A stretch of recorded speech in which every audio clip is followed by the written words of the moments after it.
Sıktap iğneni indireyken boyuna kara yapıştırıyor. Sana hiç kança var ekan bo'lsa kerak.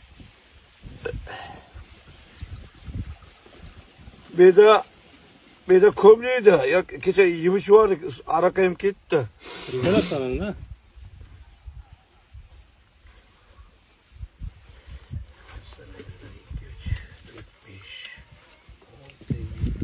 Ovoz chiqarsin. Ya chiqaryapman 8, 9. 9da 10 necha bo'ladi?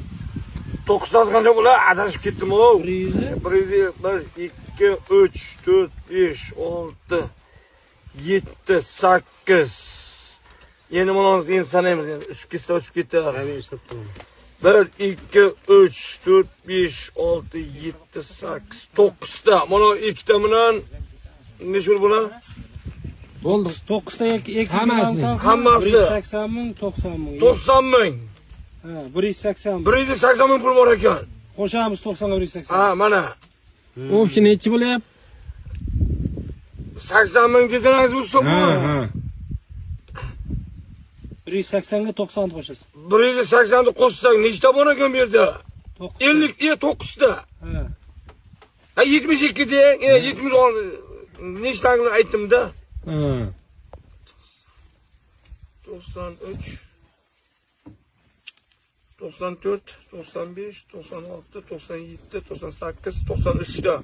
93'da. O'sha nechi pul bo'ldi endi? Boya so'ma nechta dedingiz mana uni? 180 ming. 180 ming pul bor ekanda. Ha. Mana o 50 ta. O 9 Ya 90 ming. 9'da bu. 90 ming. 90 ming. 180 ga 90 ni qo'shing. 9. Mana buni Shu bilan 9 ta. 9'da. 90 ming. 90 ming pul bor ekanda. Mana o'cha, 3 ta bo'ladi. Bo'lish. Mana 180 ga 90 ni qo'shing endi. Bo'lsa kerak. 80 ga 80 ni ko'paytiramiz. 90 ga. 90 da qancha pul bor ekan? Ayting-da o'zi. Qo'shingda shuni. 90 ni qo'shyapmizga endi. Matematika. Matematika endi. Sizdan o'rganyapti bular go'rlevni usta buning bari. Pul sanashinganda yuramiz. Ulkan narsaga ishlaydi.